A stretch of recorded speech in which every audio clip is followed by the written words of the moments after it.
Hello, everyone. Today we are with Ambassador Jarmo Sareva, the Ambassador for Innovation at the Ministry for Foreign Affairs of Finland. He was the first ambassador appointed for this post in 2018. Mr. Sareva brings to the ministry a wealth of experience from both multilateral and bilateral diplomacy. From 2006 to 2018, he served in various positions at the UN, and from 2002 to 2006, Mr. Sareva was ambassador and deputy permanent representative of Finland to the UN in New York. And it is such a great pleasure to welcome him on this episode of WHF Talks.Live, as it is a very timely one as we discuss innovation as the main theme of WHF Talks this month. Welcome, Mr. Sareva. On behalf of WHF, we are very pleased to have you here with us today. My pleasure. Pleased to contribute. Thank you so much. I will start with the first question over to you then. An article from 2017 highlights that for many humanitarian organizations, the temptation is to think of innovative solutions in terms of products, development of a new product, or utilizing a new tool to improve service delivery and impact.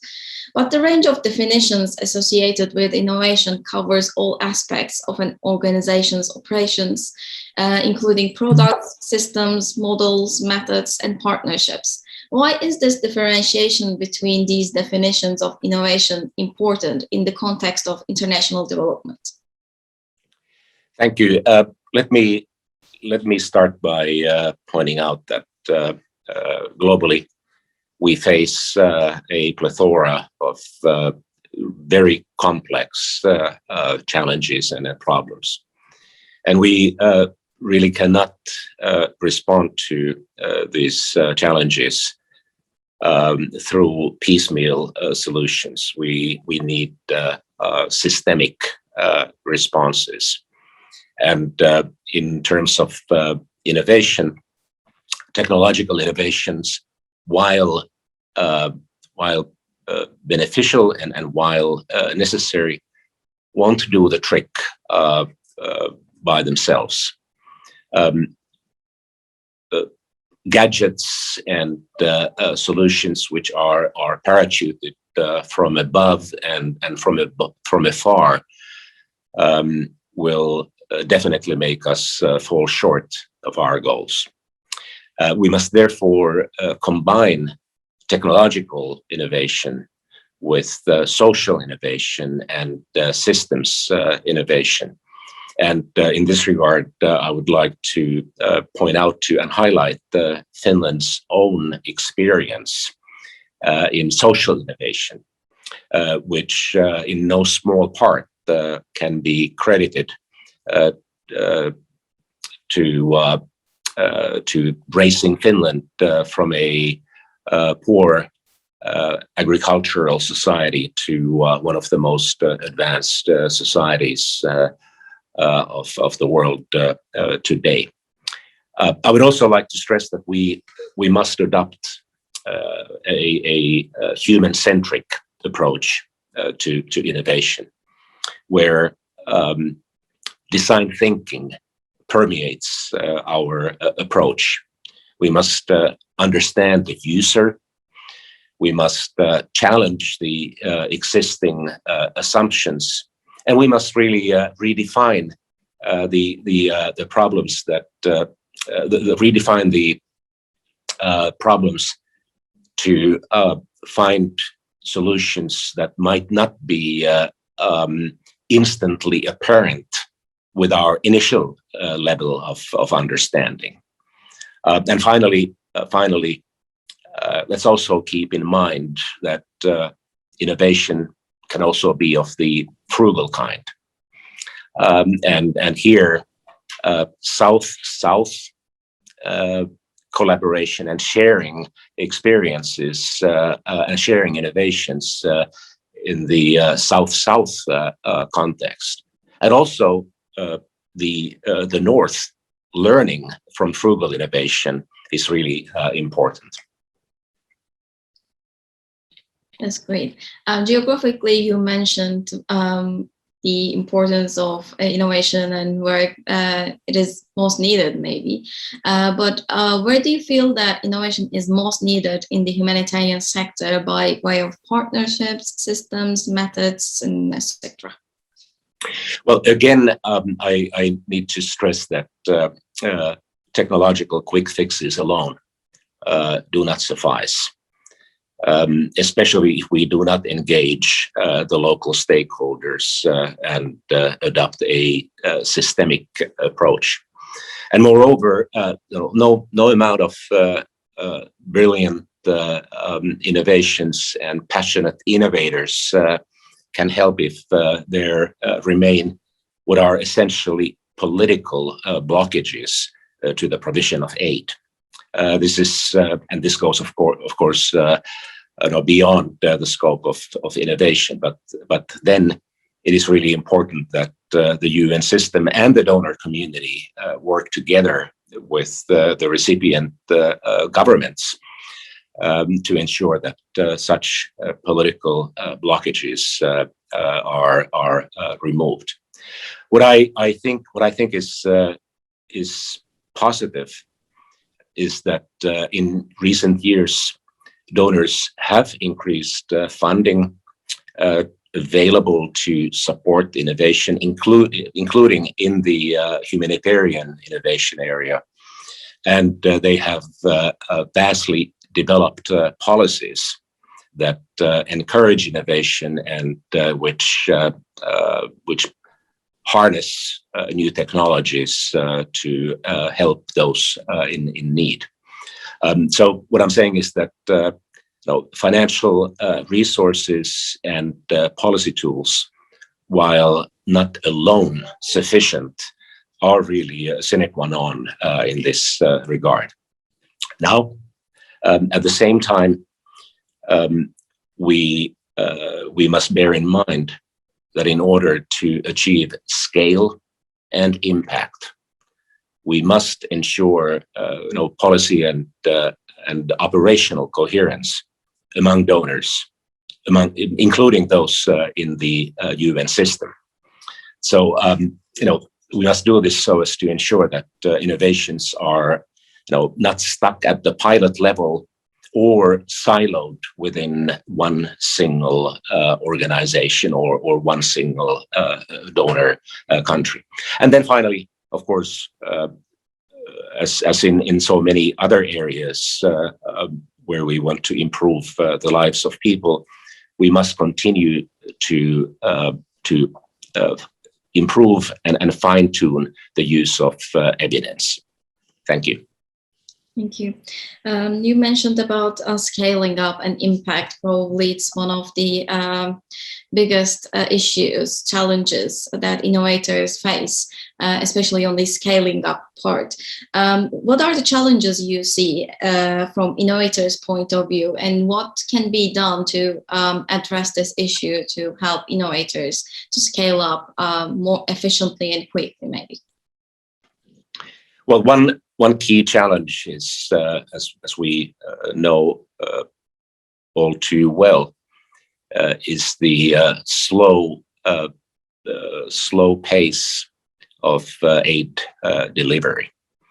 And here, innovations can greatly help speed up the delivery of aid. And perhaps the best example here has been the way that the cash transfers, including e-cash, are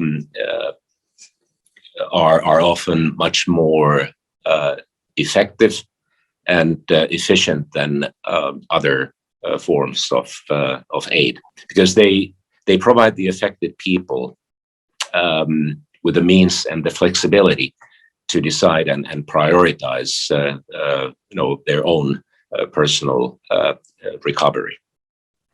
But really, when we use innovations to facilitate the humanitarian response, we must really focus on ensuring that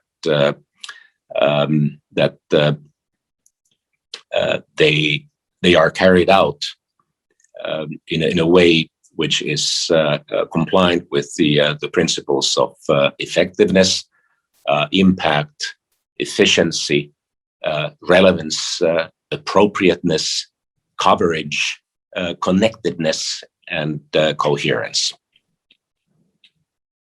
Thank you so much, Ambassador Jarmo. Finland has previously supported Red Cross's relief work in Beirut last year. Based on the experience of supporting ICRC's and IFRC's work, what can innovations do to strengthen humanitarian responses in emergencies? I think I again like to stress that maybe the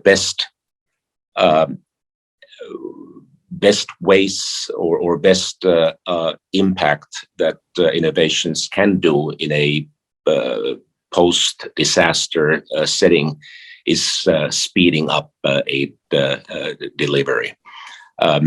And also to, as I just explained, with regard to cash, and especially e-cash, is to ensure that aid really can reach those who are in need of assistance. Thank you. What innovations have Finland's foreign ministry developed in recent years that could bolster future humanitarian actions? Well, first of all, in recent years, we have been working primarily through the UN system. We have tried to carve to ourselves a strategic position and niche in the area of innovation and digital cooperation with the UN and UN system organizations. And by way of an example, I'd like to mention UNICEF, where Finland has been a founding supporter of UNICEF's Innovation Fund. And a good example of the impact or the innovation for humanitarian work that UNICEF's Innovation Fund has done is their drone corridor in Malawi, where they have experimented on the use of drones for humanitarian purposes. This is the first in Africa and one of the first globally in terms of having a focus on humanitarian and development aid. And they have also been exploring the potential of using drones to support immediate search and rescue efforts in a post crisis environment. Perhaps another example from UNICEF, where we support their innovation work, is their development of a software platform that uses real-time data. And I cannot really stress enough the utility and importance of utilizing data. They have been using real-time data to inform life-saving humanitarian responses to emergencies. And in doing so, this has been possible through ingesting data from both public and private partner sources. And again, data and its utilization is ever more important in providing innovative solutions, including in the area of humanitarian response. And really, as we know all too well, nearly one child out of 4 lives in a country affected by humanitarian crisis.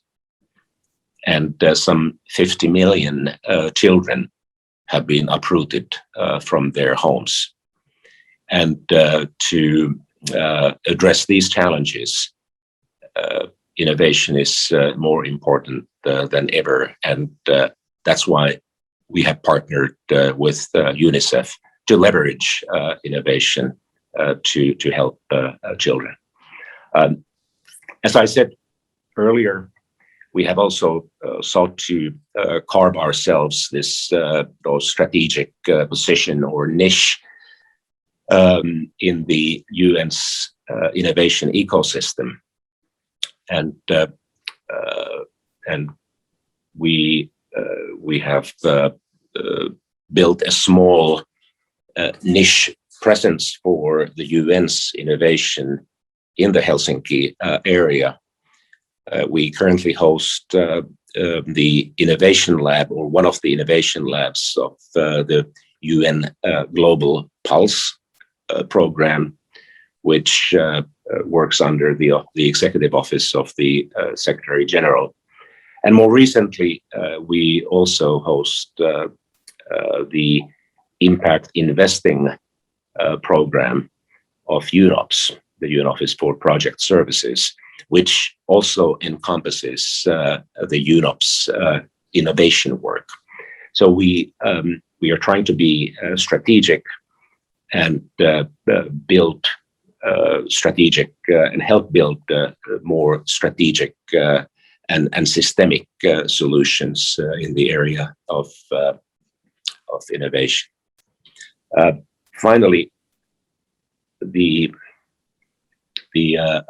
pandemic has really, and the shock that the pandemic has caused in all organizations and at all levels globally, it has really underscored the need for the creation of a more robust strategic capacity throughout the UN to anticipate and therefore prepare for global crisis and disruptions. This has actually been recognized at the highest level of the UN's decision-making. And as Finland has been a pioneer of sorts in the use of foresight in our own policymaking, we believe that we are ideally suited to help bring this kind of futures lens to the work of the UN. And to this end, the UN Global Pulse, which I mentioned and which runs a lab here, has, in partnership with Finland, established what is called the Secretary General's Lab Futures Initiative, which helps the UN system to anticipate risks and amplify opportunities as the world emerges from COVID-19. And in the end, we hope that it can help build capacity for anticipatory strategic planning in ways that are essential for addressing the very rapid changes and really growing uncertainties in today's volatile, uncertain, complex, and ambiguous world. And this, of course, again, we hope, will help the UN's efforts through anticipatory foresight in the area of humanitarian response as well. I would call it threat casting, and such threat casting will help the UN also identify groups at increased risk through to disruptions. And it will, as we believe, promote the understanding of disaster risk and its impact on all people. So this is really part of what we believe should be a holistic and multi-agency response to the grave challenges that humankind is facing today, and certainly will be facing tomorrow as well. Thank you for the in-depth response to this question. And it provoked two questions in my mind. Number one, you mentioned building back better, and this is definitely a very big discussion we have in every part of the world. It can be the economy, the governance, or the humanitarian assistance and international development. Everything we look at is through the lens of building back better. And how do you see innovations can play an integral part in the building back better process? This is my first question. And the second question is, you have given so many great examples in your partnership with the United Nations. And what role do you think international and multilateral organizations can play in facilitating crucial innovations for the future? Yeah, let me actually answer the latter question first, because international organizations such as the UN or the European Union as what I believe indispensable sui generis organization. These organizations really have a special responsibility to leverage innovation for sustainable development and reaching the sustainable development goals, and also to prepare for the challenges of tomorrow. They also have a special responsibility to build back better and greener after the pandemic. Now, Finland, a small country, highly dependent on foreign trade, highly dependent on having a stable and rules-based international order. We believe that only through multilateral digital cooperation we can maximize the potential of digitalization for good and minimize its risks and threats stemming from digitalization and new technological development. Because if we were to live in a with a law of the jungle, everybody would eventually end up worse off. But at the same time, the UN must really pursue digital cooperation in partnership with other stakeholders from civil society, from the private sector, from the academia, and from others. If we are to get back on track to meet the SDGs, there is, for example, an absolute need to engage the private sector in mobilizing investments for innovation and for investment, including in investing in infrastructure. And as Secretary General Guterres said just last month in his vision statement for the next 5 years or so, the ongoing fourth industrial revolution it's been deeply transformative in our lives, and it has connected and networked the world in ways never seen before. It has generated innovation and been a driver of progress for sustainable development. But at the same time, what he stressed was that at the same time, digitalization has also deepened the divides, many of them digital, globally, including between men and women, between girls and boys. And we must absolutely bridge together these digital divides if we are to meet the 2030 goals. As the Secretary General said, we cannot afford a two-speed world.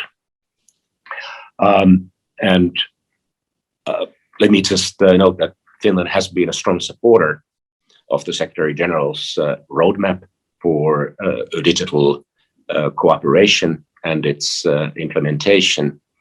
And as the Secretary General said about women needing to have an equal role in designing digital technologies, I'm also happy to note that we are proud to co-lead the Action Coalition on Technology and Innovation for Gender Equality of the 5-year Generation Equality campaign.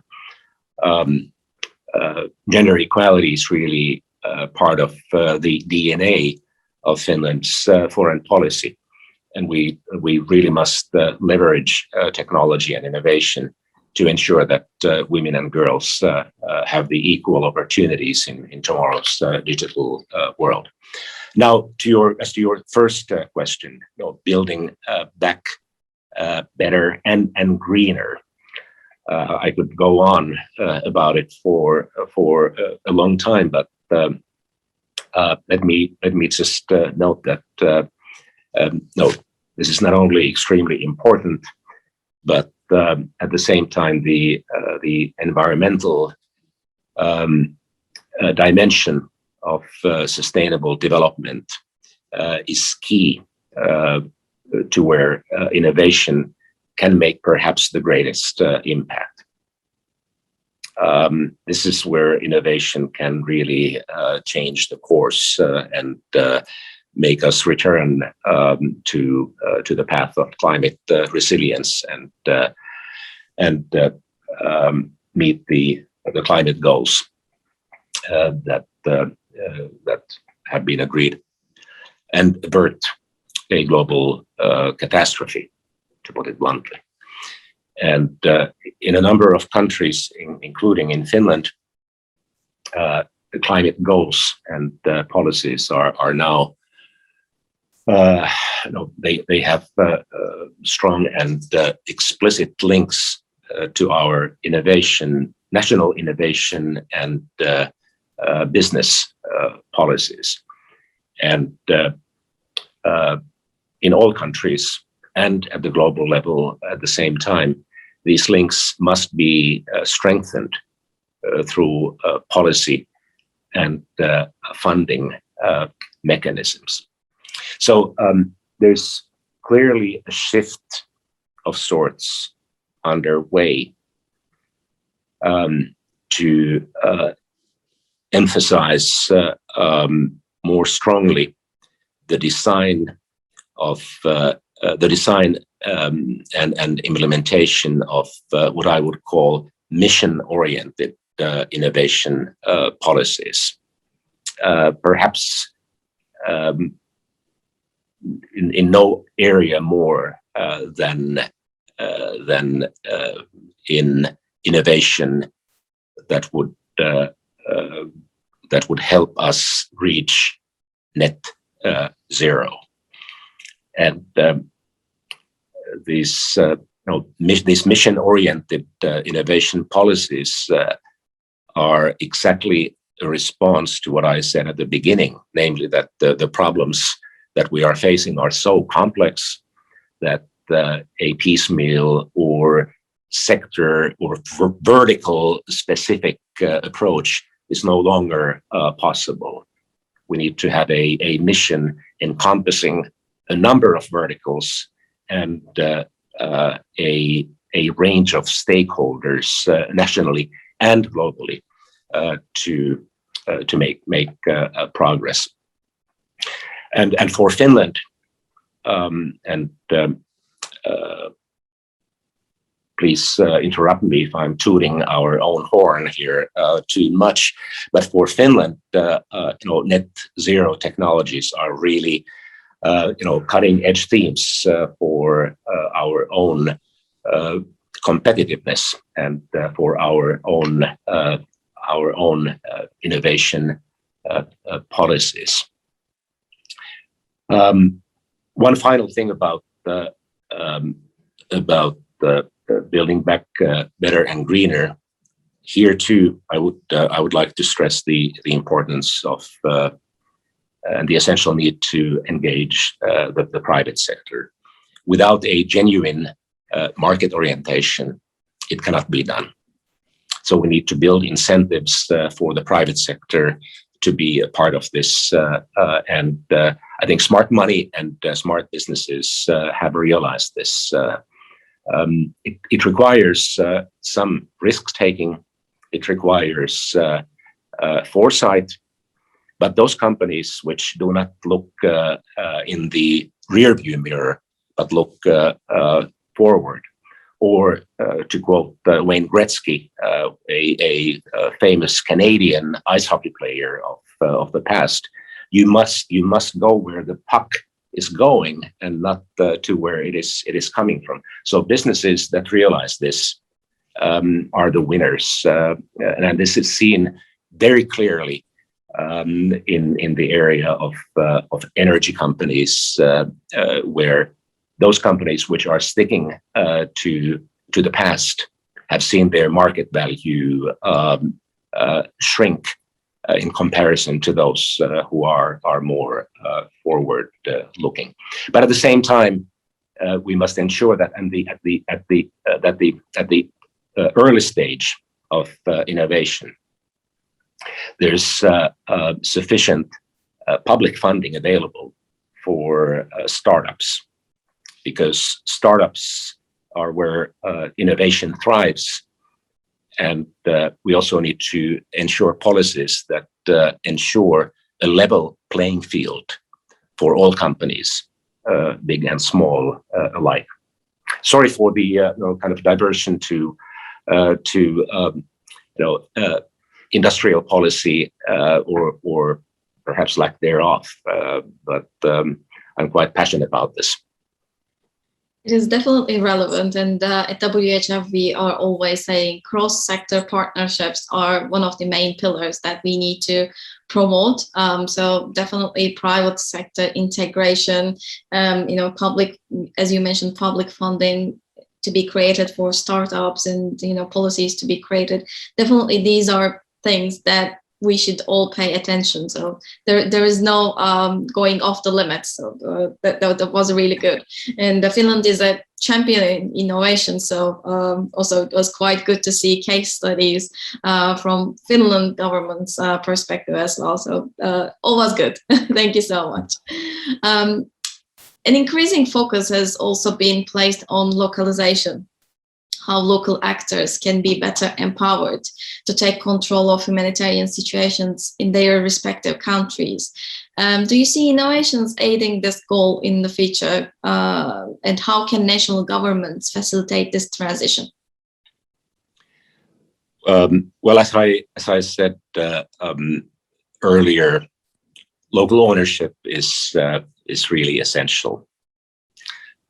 Because if innovations are designed with the local needs and contexts in mind, and together with local stakeholders, then we have a much better chance at empowering these stakeholders to be involved at every stage of the situation.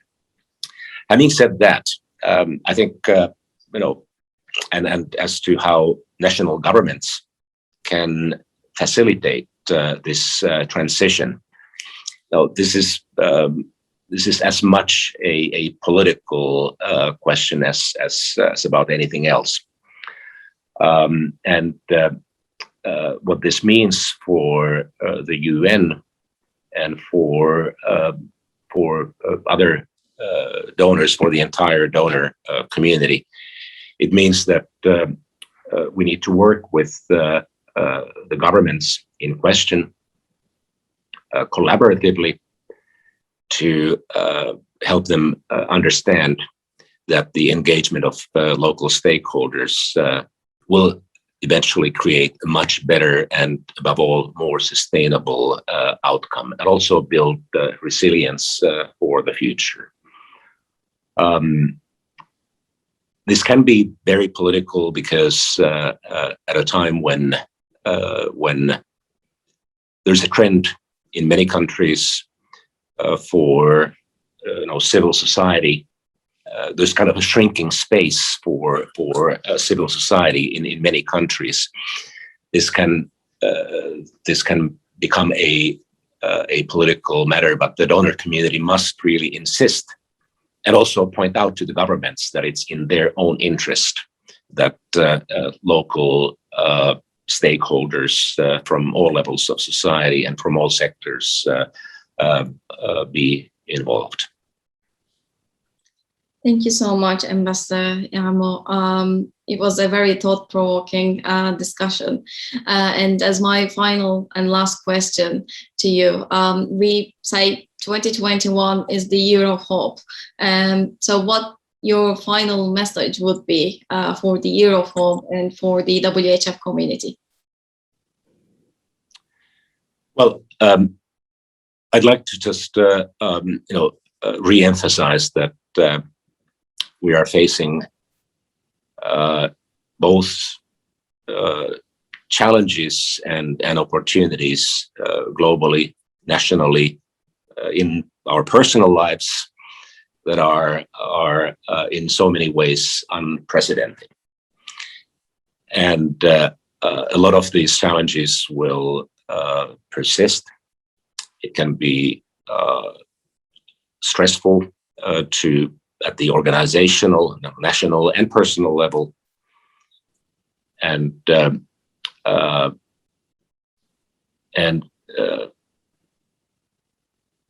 I would still like to say that even if the situation appears at times really grave, not only with the climate change, but also with the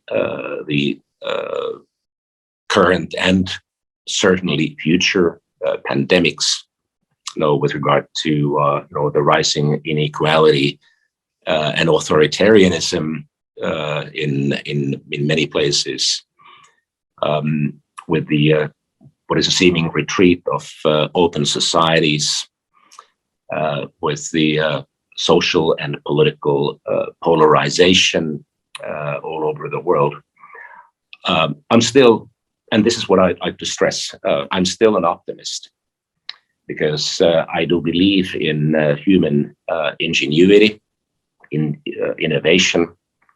We can create solutions, and I think this past 14, 15 months have really shown that human ingenuity has no limits, the way that there's been such an unprecedented development of vaccine response to COVID.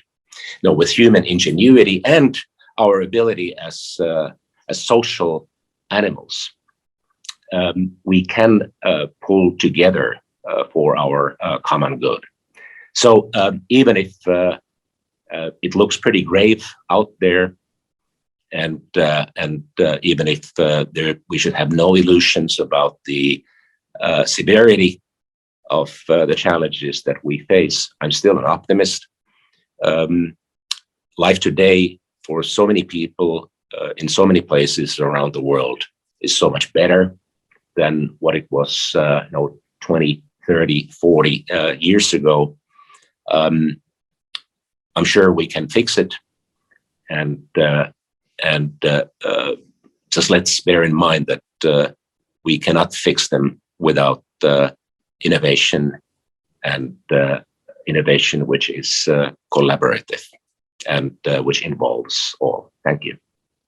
Thank you so much, Ambassador Jarmo, for being part of WHF Talks Live. It has been a great pleasure to have you with us, and I'm sure the audience will greatly benefit from this discussion. Thank you so much. Thank you.